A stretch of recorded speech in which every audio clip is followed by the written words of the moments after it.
So let's come to the last lecture of environment. We have completed. We will complete today environment. Okay. So countries in news जो है ये that is the topic. तो Italy जो है क्यों ये news में है, क्यों ये कंट्री न्यूज़ में है, तो लेक गार्दा जो है, जो कि लार्जेस्ट लेक है, अभी ड्राउट्स जो है वहाँ पे बहुत ज़्यादा आए हैं, तो इसलिए जो है न्यूज़ में है। तो लेक लेक गार्डा कहाँ पे है? इटली में है। रिपब्लिक ऑफ कॉन्गो की अगर बात करें तो इस अभी इनको फर्स्ट अपना मरीन प्रोटेक्टेड एरिया मिला है, इसलिए ये न्यूज़ में है। नेक्स्ट इज़ फिलीपींस की बात करें तो स्टॉर्म नेलगेई जो है अभी उसके कारण फ्लड्स और मड स्लाइड्स हुए हैं हमारे फिलीपींस में। उसके बाद इराक की बात करें तो स्काई जो है अभी ऑरेंज हो गया है, बिकॉज जो डस्ट स्टॉर्म्स है वो बहुत ज़्यादा लेकर आ रहा है 22 शामार नॉर्थ वेस्टर्ली विंड है। ओके, तो दिस इज हमारा Iraq. Next now let's come to what are the initiatives जो हमारे COP27 के टाइम पे लॉन्च किए। अब COP27 आपको मैंने बताया था कि कहाँ हुआ था, शर्म एल शेख इजिप्ट में हुआ था। UNFCCC की कॉप की बात कर रहे हैं। अब इसके अंदर क्या क्या इनिशिएटिव्स लॉन्च हुए, तो एग्रीकल्चर एंड फूड से रिलेटेड जो इनिशिएटिव, अब इन इनिशिएटिव को आपको याद करने की बिल्कुल जरूरत नहीं है, क्योंकि यूपीएससी कभी नहीं पूछेगा, ठीक है। It is mentioned in this book, that's why I am teaching here. And आपके जो MCQ हम लाएंगे उसमें भी ये पूछा जा सकता है, इसलिए जो है हम इसको करा रहे हैं, वरना आप इसको बिल्कुल नेग्लेक्ट करके जाइए। इसमें से ऐसा कभी भी नहीं होता। जो बहुत इंपॉर्टेंट है वो मैं आपको बता दूंगी, पर जनरली इनमें से क्वेश्चन नहीं आता है। ओके, तो एग्रीकल्चर एंड फूड की बात करें तो agriculture innovation mission for climate, that is AIM for climate जो है ये लॉन्च किया है। किसने लॉन्च किया है? UAE और USA ने मिलके। इंडिया इसका मेंबर नहीं है। जो भी क्लाइमेट स्मार्ट एग्रीकल्चर है, फूड सिस्टम है, उसको प्रमोट करना 5 ईयर्स में। Next is initiative on nutrition and climate change, ICAN। ये इजिप्ट ने लॉन्च किया है COP27 में in partnership with WHO, FAO and UN agencies. इसका एम यही है कि क्लाइमेट चेंज एडेप्टेशन को सपोर्ट करना है, न्यूट्रिशन को इम्प्रूव करना है और ट्रांसफॉर्मेटिव एक्शंस को डिलीवर करना है। Next is international drought resilience alliance. तो इंडिया इसका फिर भी मेंबर नहीं है, ये स्पेन और सेनेगल लेड कंट्रीज जो है उन्होंने लॉन्च किया है। इसमें क्या है कि कंट्रीज़ को सपोर्ट करना है कि जो भी ड्राउट से रिलेटेड थ्रेट है हम उनको एक्सपोज करें और हम उनको जान सकें। फिर आते हैं food and agriculture for sustainable transformation initiative, that is FAST. FAO का इनिशिएटिव है। इसमें हमको क्या करना है कि जो भी क्रिएटिव एक्शन है, कॉन्क्रीट एक्शन है, उनको क्रिएट करना है, उनको बनाना है कि क्लाइमेट फाइनेंस कंट्रीब्यूशन जो है हम इम्प्रूव कर सके एग्रीकल्चर और फूड सिस्टम में बाय 2030। नेक्स्ट इज फाइनेंस से रिलेटेड क्या लॉन्च किया है? सस्टेनेबल डेट कोएलिशन इनिशिएटिव, ये इजिप्ट ने लॉन्च किया है। इसका एम यही है कि जो भी फिजिकल पोजीशन है मार्केट और डेवलपिंग कंट्रीज में, उनको जो है डिफिकल्ट फिजिकल पोजीशन है उसको हाईलाइट करना है, एलिविएट करना है डेट बर्डन जो भी कंट्रीज पे है, और लॉन्च करना है new track for consultation at intersection of depth, climate and development.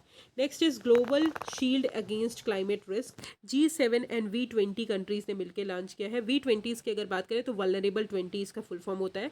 Vulnerable 20 countries वो होती हैं, ये वल्नरेबल 20 इसलिए है, ये एक डेडिकेटेड कॉपरेशन इनिशिएटिव है जहाँ पे इकोनॉमिक्स जो भी वल्नरेबल है क्लाइमेट चेंज से, वो इकोनॉमिक्स एक साथ वर्क करती हैं। और इसका ये स्टेब्लिश हुई थी 2015 में लीमा पेरू में। ओके, इसका एम यही है कि जो भी रिस्क इंश्योरेंस है, सोशल प्रोटेक्शन स्कीम्स है डेवलपिंग कंट्रीज में, उसको प्रोवाइड करना। और वर्ल्ड बैंक ग्रुप जो है उन्होंने एक ग्लोबल शील्ड फाइनेंस फैसिलिटी भी प्रोवाइड किया है। फिर इंडस्ट्री ट्रांजिशन प्रोग्राम जो है, ये क्लाइमेट इन्वेस्टमेंट फंड ने लॉन्च किया है। ये वर्ल्ड का पहला large scale dedicated finance programme है जो हमारे डेवलपिंग कंट्रीज को डेडिकेट किया गया है इंडस्ट्री ट्रांजिशन के लिए। Next is forest and land की अगर बात करें तो मैंग्रोव अलायंस फॉर क्लाइमेट, ये UAE और इंडोनेशिया ने मिलकर लॉन्च किया है। इंडिया इसका मेंबर है, तो इसलिए ये इंपॉर्टेंट हो जाता है। तो ये आप बहुत अच्छे से पढ़ें। मैंग्रोव अलायंस फॉर क्लाइमेट जो है UAE, इंडोनेशिया और इंडिया भी इसका मेंबर है, अदर कंट्रीज भी मेंबर है। इसमें यही है कि जो भी हमारी मैंग्रोव्स है, ग्लोबल वार्मिंग के कारण जो भी उसमें जो भी उनका ख़राब हो रहा है, जो भी वो ख़राब हो रहे हैं, जो भी क्लाइमेट चेंज के कारण उनका डिस्ट्रक्शन हो रहा है, तो उन सब चीज़ों के बारे में अवेयरनेस बढ़ाना और एजुकेट करना। फिर forest and climate leadership partnership, तो UK एंड वर्ल्ड लीडर्स ने फ्रॉम 26 कंट्रीज़ इन्होंने लॉन्च किया है, यूरोपियन यूनियन ने। इसमें यही है कि जो हमारी 140 कंट्रीज़ ने ग्लासगो क्लाइमेट समिट में जो भी हमने टारगेट लिए थे उसको कमिटमेंट को पूरा करना है, लैंड डिग्रेडेशन को कम करना है बाय 2030 एंड कन्वर्ट करना है ambition into result on the ground. Next is enhancing nature based solution for climate transformation. Enact जो है COP27 प्रेसिडेंसी के टाइम पे कोलैबोरेशन IUCN और जर्मनी ने मिलकर लॉन्च किया है। इसमें यही है कि नेचर बेस्ड सॉल्यूशन को प्रमोट करना है। UN decades on restoration 30x30 target और global initiative on land degradation under UNCCD, इन सारी चीज़ों को प्रमोट करना है। Next is health and nutrition के लिए alliance for transformative action on climate and health. तो ये को कन्वीन किया गया है, UK और इजिप्ट ने मिलकर किया है और इसका एम यही है कि एम्बिशन सेट करना है COP26 के लिए कि एक क्लाइमेट रेजिलिएंट इंफ्रास्ट्रक्चर आप बिल्ड करें और सस्टेनेबल हेल्थ सिस्टम बनाएं। नेक्स्ट इज इनिशिएटिव जो हमारे अफ्रीकन रीजन पे फोकस करता है, तो Africa just and affordable energy transition initiative. तो COP26 प्रेसिडेंसी इजिप्ट ने ये लाया है। इसका एम यही है कि हमारे जितने भी अफ्रीकन नेशंस हैं उनको क्लीन एनर्जी का एक्सेस करवाना है, इकोनॉमिक ग्रोथ करवानी है, जॉब क्रिएशन जो है वहाँ पे बढ़ानी है और ये इनिशिएटिव जो है इंगेज करेगा International Energy Agency and International Renewable Energy Agency को भी। फिर decent life for climate resilient African rational, ये इजिप्ट ने ही लॉन्च किया है क्वालिटी ऑफ लाइफ इंप्रूव करने के लिए। फिर African women's climate adaptive priorities, ये भी COP27 में लॉन्च किया गया है। अफ्रीकन कार्बन मार्केट इनिशिएटिव, ये भी COP27 में लॉन्च किया गया है। Not so important because it is only related to the Africa, so you can skip it also. फिर friends for greening national investment plans in Africa and developing countries initiative, तो Egypt की ministry of planning and economic development ने United Nation Development Programme के साथ मिलकर launch किया है। फिर ग्लोबल वेस्ट इनिशिएटिव 50/2050, इसमें जो है वॉलंटरी इंगेजमेंट है बहुत सारे कंट्रीज़ का। इसका एम है कि जो भी हमारे सॉलिड वेस्ट है उनको रिसाइकल करना है और उनको ट्रीट करना है इन अफ्रीका बाय 2050। तो these are the initiatives related to Africa. Next is mobility and urban transformation की बात करें तो low carbon transport for urban sustainability initiative, that is LOTUS initiative अभी लॉन्च हुआ है, जिसको SLoCaT and BCG Boston Consulting Group ने launch किया है विथ UNEP। जो भी हमारी अर्बन मोबिलिटी है उसको हमको डिकार्बनाइज करना है। फिर एक्सेलरेटिंग टू ज़ीरो कोइलेशन UK ने लॉन्च किया है। ये इसमें क्या करना है कि जो ज़ीरो एमिशन व्हीकल है, जो एमिशन कम करते हैं, मतलब बिल्कुल नहीं करते, तो उनको हमको प्रमोट करना है और उधर तरफ ट्रांजिशन करना है। और वर्ल्ड का लार्जेस्ट ट्रांसपोर्टेशन कोइलेशन है जहाँ पे 2200 ऑर्गेनाइजेशन जो है पार्टिसिपेट कर रहे हैं। फिर collective for clean transport finance की अगर बात करें तो ये एक स्ट्रैटेजिक कोलैबोरेशन है high level champions, smart freight centre, World Bank, इन सब के लिए। और ये एक टूल क्रिएट करेंगे जो भी हमारे रिस्क प्रोफाइल्स है इन्वेस्टमेंट से रिलेटेड जीरो एमिशन ट्रांसपोर्ट को हम फुलफिल करें। फिर zero emission vehicle emerging market campaign USA ने लॉन्च किया है। आपको सब जनरली अगर मैं आपको बताऊं, इसको इसलिए जल्दी जल्दी पढ़ा रही हूँ because it is not much important, so please आप मेरे साथ कोप अप करिए because it is not important, ठीक है। फिर आते हैं sustainable urban resilience for next generation initiative, COP27 के टाइम पे UN हैबिटेट के साथ मिलकर लॉन्च किया है। जो भी बैरियर्स है अर्बन एमिशन रिडक्शन में, उन सारी चीज़ों को एड्रेस करना। फिर beat the heat nature for cool cities challenge, cool coalition ने लॉन्च किया है। अब सिटीज़ जो भी डेवलपिंग कंट्रीज़ में है उनको इनवाइट किया गया है कि वो पार्टिसिपेट करें कि नेचर बेस्ड सॉल्यूशन को हम बढ़ाएंगे बाय 2030। फिर climate mitigation and adaptation target की बात करें तो ये इंपॉर्टेंट हो जाता है बिकॉज इसमें इंडिया भी मेंबर है। तो first movers coalition cement and concrete commitment जो है, इंडिया इसका मेंबर है। फर्स्ट मूवर्स कोइलेशन ने लॉन्च किया है कि जो भी हमारे इन्होंने प्लेज किया है कि परचेस करेंगे at least 10% near zero carbon cement and concrete by 2030। अब फर्स्ट मूवर्स कोइलेशन की बात करें, ये कोइलेशन है बहुत सारी कंपनीज का जो हमारी पावर परचेस करती हैं टू क्रिएट अर्ली मार्केट, और इंडिया जो है is a government partner of the coalition. फिर lead initiative that is leadership for industry transition summit, India भी इसका मेंबर है। इंडिया और स्वीडन ने लॉन्च किया है, वेरी इंपॉर्टेंट। इसमें यही है कि जो लो कार्बन ट्रांजिशन इंडस्ट्रीज है उनको प्रमोट करना है। लीड इट की बात करें तो leadership for industry transition initiative जो लो कार्बन ट्रांजिशन पे फोकस करता है, और ये लॉन्च किया था government of Sweden and India at the United Nation climate summit in सितंबर 2019। फिर Middle East green initiative summit 2022 Saudi Arabia और उसके कुछ रीजनल पार्टनर से लॉन्च किया है। इसमें जो भी इम्पैक्ट है क्लाइमेट चेंज का इस रीजन में, जो भी हमारे सऊदी अरेबिया वाला रीजन है, उनको हमको कम करना है। तो मिडिल ईस्ट ग्रीन इनिशिएटिव जो है समिट 2022 वो शर्म एल शेख इजिप्ट में हुआ, और MGI जो है ये सऊदी अरेबिया का इनिशिएटिव है। ओके, टारगेट यही है कि हमको रिड्यूस करना है carbon emission by more than 60%, और प्लांट जो है 50 बिलियन ट्रीज जो है अक्रॉस मिडिल ईस्ट, और रीस्टोर करना है area equivalent to 200 million hectares of degraded land. फिर methane alert and response system की बात करें, that is MARS, UNEP international methane emission observatory ने लॉन्च किया है। अब इसमें यही है कि ग्लोबल मीथेन प्लेज को हमको एक्सेलरेट करना है और न्यू सैटेलाइट बेस्ड सॉल्यूशंस बनाने हैं। फिर climate trace tracking real time atmospheric carbon emission coalition, ये यूएस हेड कर रहे हैं, जो भी ग्रीन हाउस गैस है उसको ट्रैक करना है। ओके, और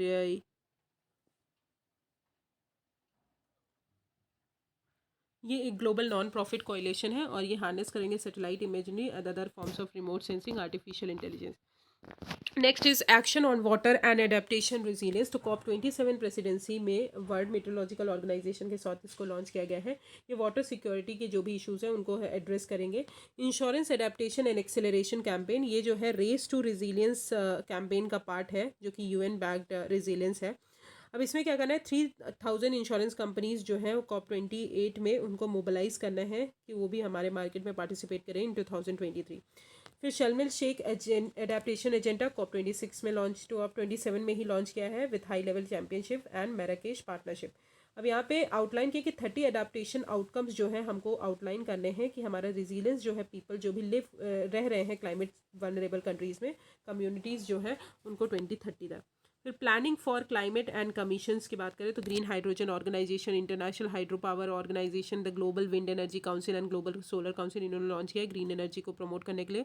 फिर global renewable alliance, international geothermal association, बहुत सारी एसोसिएशन ने मिलकर लॉन्च किया कि रिन्यूएबल एनर्जी को हमको पोजीशन करना है और सस्टेनेबल डेवलपमेंट इकोनॉमिक ग्रोथ को बढ़ाना है। अदर्स की बात करें तो executive action for 2023-2027, early warning for all action plan, तो वर्ल्ड मेट्रोलॉजिकल ऑर्गेनाइजेशन ने लॉन्च किया है। ये जो सेंडई फ्रेमवर्क है डिजास्टर रिस्क रिडक्शन से रिलेटेड, उसको फुलफिल करेंगे। टोटल इन्वेस्टमेंट अगर बात करें तो $3.1 billion between 2023 to 2027 4 multi hazard early warning system को बनाने के लिए। Okay, next is climate responses for sustainable peace. तो Cairo international centre for conflict resolution, peace keeping and peace building, इन लोगों ने मिलकर लॉन्च किया है और इसका एम यही है कि इंटीग्रेटेड क्लाइमेट रिस्पॉन्स बनाना है कि सस्टेनेबल पीस और डेवलपमेंट को हम प्रमोट कर सकें। Okay, so these are the COP27 में जो इनिशिएटिव लॉन्च किया, not so important, so don't mug it up, just read it once and बस इतना याद रखिए कि ऐसा ऐसा है। ठीक है, अब कुछ बायोडाइवर्सिटी हेरिटेज साइट्स इंडिया में डिक्लेयर की गई हैं अभी रिसेंटली में। तो नॉर्थ रीजन में अगर बात करें तो जो हमारा हिमाचल प्रदेश है वहाँ पे birch pine forest patch Nain Gahar Himachal Pradesh में। फिर high altitude meadow Hudan Bhatri and sacred groves जो है एट सुरल भतौरी मोनेस्ट्री, वो ये जो है हिमाचल प्रदेश में। फिर घड़ियाल रिहैबिलिटेशन सेंटर जो है उत्तर प्रदेश में खुला है, तो उत्तर प्रदेश में। फिर वेस्ट बंगाल में, मध्य प्रदेश में अगर बात करें तो अमरकंटक जो है, जो कि हमारी मैकाल रेंज, मैकाल माउंटेन में सिचुएटेड है, नैरो हिल्स मध्य प्रदेश में, और पटालकोट मध्य प्रदेश में। महाराष्ट्र की बात करें तो ग्लोरी ऑफ अल्लापल्ली, बम्बार्डे मिस्ट्रिका स्वैम्स, फिर गणेश किंद गार्डन, लेंडर खोरी महाराष्ट्र, फिर शिस्तुरा हिरण्यकाशी महाराष्ट्र, ये सारी चीज़ें महाराष्ट्र में डिक्लेयर की हैं। उड़ीसा में बात करें तो Mandasaru and Mahendragiri hill biodiversity heritage site, very important. West Bengal में बात करें तो Thonglu biodiversity heritage site under Darjeeling forest division. फिर धोत्री बायोडाइवर्सिटी हेरिटेज साइट, फिर बनेश्वर शिवा डिंगी एंड चिल्कीगढ़ कनक दुर्गा वेस्ट बंगाल में। त्रिपुरा की बात करें तो सिलाचरी केव्स, बेतलिंग शिप और उसका surrounding area, Unakoti, Baramura waterfall, Devri and Chabi Mura. फिर मणिपुर में डायलोंग विलेज मणिपुर में, असम में मजूली आइलैंड, ठीक है, हजतोंग टॉर्टोइस लेक और बरजूली वाइल्ड राइस साइट। मेघालय में बात करें तो खलकुर सेम केमलेंग जो है ये मेघालय में डिक्लेयर किए गए। तो दीज आर द बायोडाइवर्सिटी। अब साउथ में अगर बात करें तो सबसे पहले कर्नाटका में तो नल्लूर तमरेन ग्रोव कर्नाटका, फिर होंगरेकन, वहाँ वाइल्ड लाइफ कॉरिडोर है हमारे कुद्रेमुख और भद्रा वाइल्ड लाइफ सेंचुरी के बीच में।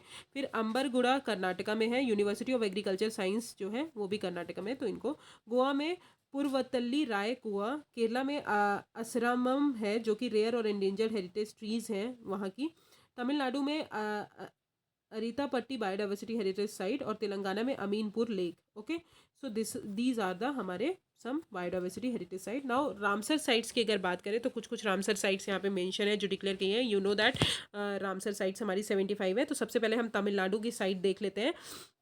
तो करी किली बर्ड सेंचुरी जो कि मैन मेड वेटलैंड है। अब वेटलैंड आपको पता है वो एरिया जो पार्शियली और फुली सबमर्ज रहता है वाटर के साथ और बहुत सारी एंडेंजर्ड थ्रेटेंड स्पीशीज़ को होल्ड करता है, तो उसको हम वेटलैंड्स बोलते हैं। अब करी किली बर्ड सेंचुरी की बात करें तो ये मैन मेड वेटलैंड है, ये तमिलनाडु में है और ये 2 rainfed non perennial irrigation tanks के बीच में इन दोनों को कंप्राइज करता है और बर्ड सेंचुरी भी 1972 में डिक्लेयर किया गया है। फिर पल्ली करनई मार्श रिजर्व फॉरेस्ट, ये भी नेचुरल वेटलैंड है और फ्रेश वाटर मार्श और पार्शली सेलाइन वेटलैंड है। Other things are not important, what I am telling you just read it once, just learn it only those points.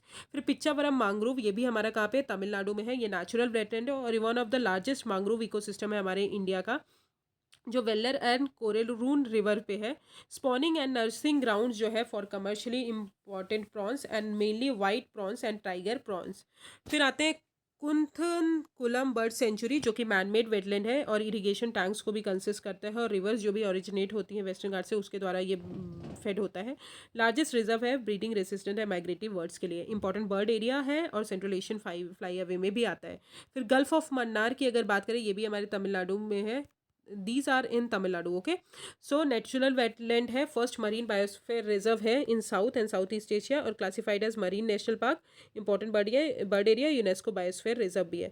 फिर Vembanur wetland complex man made wetland है, important bird and bird area biodiversity area है, irrigation tank जो है वो भी construct किया गया है यहाँ पे।